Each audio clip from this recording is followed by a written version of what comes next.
Hi friends, ಧರ್ಮಸ್ಥಳದಲ್ಲಿ ಅನ್ನದಾಸೋಹ ಹೇಗೆ ನಡೆಯುತ್ತೆ? ಪ್ರತಿದಿನ ಎಷ್ಟು ಜನ ಇಲ್ಲಿ ಊಟ ಮಾಡ್ತಾರೆ? ಒಂದು ದಿನಕ್ಕೆ ಎಷ್ಟು ಕೆಜಿ ತರಕಾರಿ ಬೇಕು? ಎಷ್ಟು ಕೆಜಿ ಅಕ್ಕಿ, ಉಪ್ಪು ಬೇಕು? ಎಷ್ಟು ತೆಂಗಿನಕಾಯಿ ಬೇಕು ಗೊತ್ತಾ? ಇಲ್ಲಿ ಎಷ್ಟು ಜನ ಕೆಲಸ ಮಾಡ್ತಾರೆ? ಅಡುಗೆಗೆ ಬೇಕಾದ ವಸ್ತುಗಳು ಎಲ್ಲಿಂದ ಬರುತ್ತೆ? ಎಲ್ಲವನ್ನು ಈ ವಿಡಿಯೋದಲ್ಲಿ ಡೀಟೇಲ್ ಆಗಿ ಹೇಳ್ತೀವಿ. ಅದಕ್ಕೂ ಮುನ್ನ ನೀವಿನ್ನು ನಮ್ಮ ಚಾನಲ್ಗೆ ಸಬ್ಸ್ಕ್ರೈಬ್ ಆಗಿಲ್ಲ ಅಂದ್ರೆ ಈ ಕೂಡಲೇ ಆಗಿ ಪಕ್ಕದ ಗಂಟೆ ಗುರುತಿನ ಮೇಲೆ ಕ್ಲಿಕ್ ಮಾಡಿ. ಧರ್ಮಸ್ಥಳದಲ್ಲಿ ನಿತ್ಯವೂ ಅನ್ನದಾನ. ಧರ್ಮಸ್ಥಳ ಮಂಜುನಾಥನ ಕ್ಷೇತ್ರ ಅನ್ನದಾನಕ್ಕೆ ದೊಡ್ಡ ಮಟ್ಟದಲ್ಲಿ ಹೆಸರುವಾಸಿಯಾಗಿದೆ. ಸುಮಾರು 400 ವರ್ಷಗಳ ಹಿಂದೆ ಇಲ್ಲಿ ಅನ್ನದಾನ ಶುರುವಾಯಿತು.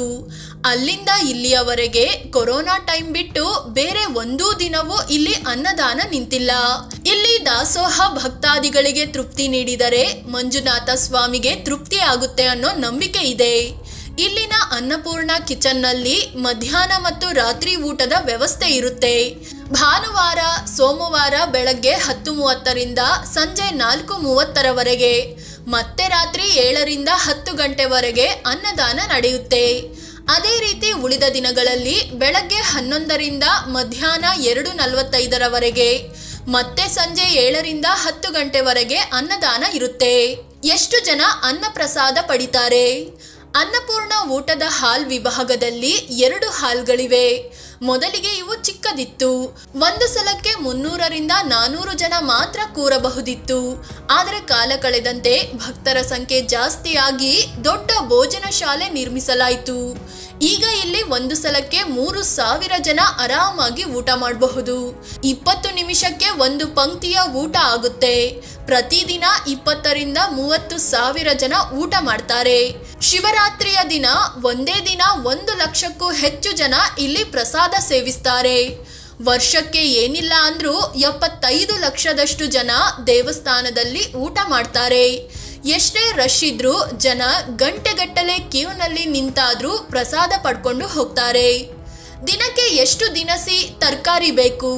ಸಾವಿರಾರು ಜನ ಊಟ ಮಾಡ್ತಾರೆ ಅಂದ್ರೆ ಅಷ್ಟು ಜನಕ್ಕೆ ಅಡುಗೆ ಮಾಡೋಕೆ ದೊಡ್ಡ ಮಟ್ಟದಲ್ಲಿ ಸಾಮಗ್ರಿಗಳು ಕೂಡ ಬೇಕಾಗುತ್ತೆ.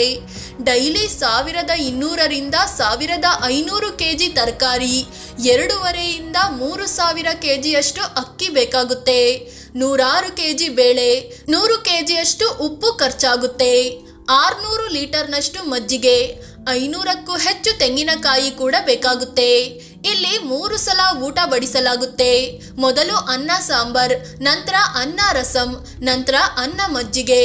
ಇದರ ಜೊತೆ ತರಕಾರಿ ಪಲ್ಯ, ಪಾಯಸ ಕೂಡ ಇರುತ್ತೆ. ದಿನಸಿ ತರಕಾರಿ ಎಲ್ಲಿಂದ ಬರುತ್ತೆ? ಧರ್ಮಸ್ಥಳಕ್ಕೆ ಪ್ರತಿದಿನ ದೊಡ್ಡ ಮಟ್ಟದಲ್ಲಿ ದಾನ ಹರಿದು ಬರುತ್ತೆ. ಭಕ್ತಾದಿಗಳು ಹೊರೆ ಕಾಣಿಕೆ, ತುಲಾಭಾರ, ಹರಕೆ ಸೇರಿದಂತೆ ವಿವಿಧ ರೀತಿಯಲ್ಲಿ ದವಸ ಧಾನ್ಯಗಳು, ತರಕಾರಿ, ತೆಂಗಿನಕಾಯಿ ಎಲ್ಲವನ್ನು ತಂದುಕೊಡ್ತಾರೆ. ಇವುಗಳನ್ನು ಜಮಾ ಉಗ್ರಾಣದಲ್ಲಿ ಸಂಗ್ರಹಿಸಲಾಗುತ್ತೆ. 1 ತಿಂಗಳಿಗೂ ಹೆಚ್ಚು ಕಾಲ ಬೇಕಾಗುವಷ್ಟು ದಿನಸಿ ಸಂಗ್ರಹಿಸಿಡೋ ಸಾಮರ್ಥ್ಯ ಜಮಾ ಉಗ್ರಾಣಕ್ಕೆ ಇದೆ. 125 ವರ್ಷಗಳಷ್ಟು ಹಳೆಯ ಬಿಲ್ಡಿಂಗ್ ಇದಾಗಿದ್ದು 200 ಕೆಜಿ ತರಕಾರಿ ಇಡಬಹುದಾದ ಕೋಲ್ಡ್ ಸ್ಟೋರೇಜ್ ಕೂಡ ಇದೆ. ಉಗ್ರಾಣದಲ್ಲಿ ಸಂಗ್ರಹವಾಗಿದ್ದೆಷ್ಟು, ಖರ್ಚಾಗಿದ್ದೆಷ್ಟು ಅನ್ನೋದನ್ನ ಪುಸ್ತಕದಲ್ಲಿ ಬರೆದು ಮೇಂಟೈನ್ ಮಾಡಲಾಗುತ್ತೆ. ಎಷ್ಟು ಜನ ಕೆಲಸ ಮಾಡ್ತಿದ್ದಾರೆ ಗೊತ್ತಾ? ಅನ್ನಪೂರ್ಣ ಕಿಚನ್ ಒಂದು ಮೆಗಾ ಕಿಚನ್.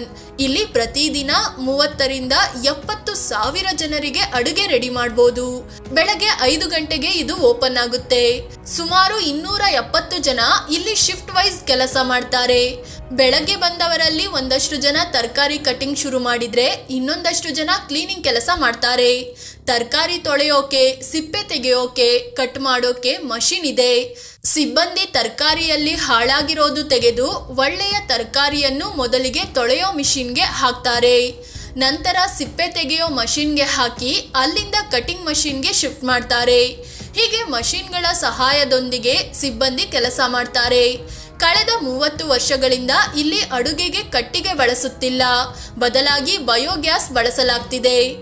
ಎಷ್ಟು ಜನ ಬಂದರೂ ಫುಲ್ ಕ್ಲೀನ್. ಡೈಲಿ ಸಾವಿರಾರು ಜನ ಊಟ ಮಾಡಿದ್ರೂ ಅನ್ನಪೂರ್ಣ ಕಿಚನ್ ನಲ್ಲಿ ಸ್ವಚ್ಛತೆಯನ್ನು ಕಾಪಾಡಲಾಗಿದೆ. ಪ್ರತಿದಿನ ಧರ್ಮಾಧಿಕಾರಿ ಹೆಗಡೆ ಅವರು ಅಥವಾ ಸಂಬಂಧಪಟ್ಟವರು ಆಹಾರದ ಗುಣಮಟ್ಟ ಪರಿಶೀಲಿಸುತ್ತಾರೆ. ಅಡುಗೆ ಸರಿಯಾಗಿ ಮಾಡಲಾಗ್ತಿದೆಯಾ, ಭಕ್ತರಿಗೆ ಸರಿಯಾದ ರೀತಿಯಲ್ಲಿ ಉಪಚಾರ ಮಾಡಲಾಗ್ತಿದೆಯಾ ಅನ್ನೋದನ್ನ ಮೇಲ್ವಿಚಾರಣೆ ನಡೆಸ್ತಾರೆ. ಇಲ್ಲಿ 2 ರೀತಿಯ ಊಟದ ಹಾಲ್ಗಳಿವೆ. ಒಂದರಲ್ಲಿ ಎಲ್ಲರನ್ನೂ ಕೂರಿಸಿ ಎಲೆಯಲ್ಲಿ ಊಟ ಹಾಕಲಾಗುತ್ತೆ. ಈಗ ತಟ್ಟೆ ವ್ಯವಸ್ಥೆ ಕೂಡ ಬಂದಿದೆ. ಮತ್ತೊಂದ್ ಕಡೆ ಕೆಳಗೆ ಕೂರಲು ಆಗದವರಿಗೆ, ವಯಸ್ಸಾದವರಿಗೆ ಅಂತ ಮೇಲೆ ಕುಳಿತು ಊಟ ಮಾಡೋ ವ್ಯವಸ್ಥೆ ಕೂಡ ಇದೆ. ಫ್ರೆಂಡ್ಸ್, ಇದು ಧರ್ಮಸ್ಥಳದ ಅನ್ನದಾಸೋಹದ ಕುರಿತು ಮಾಹಿತಿ ನೀಡೋ ಪ್ರಯತ್ನ. ನೀವು ಕೂಡ ಧರ್ಮಸ್ಥಳದಲ್ಲಿ ಊಟ ಮಾಡಿದ್ದೀರಾ?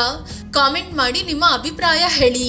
ಜೊತೆಗೆ ನೀವಿನ್ನೂ ನಮ್ಮ ಚಾನಲ್ಗೆ ಸಬ್ಸ್ಕ್ರೈಬ್ ಆಗಿಲ್ಲ ಅಂದ್ರೆ ಈ ಕೂಡಲೇ ಆಗಿ ಪಕ್ಕದ ಗಂಟೆ ಗುರುತಿನ ಮೇಲೆ ಕ್ಲಿಕ್ ಮಾಡಿ. ಧನ್ಯವಾದ.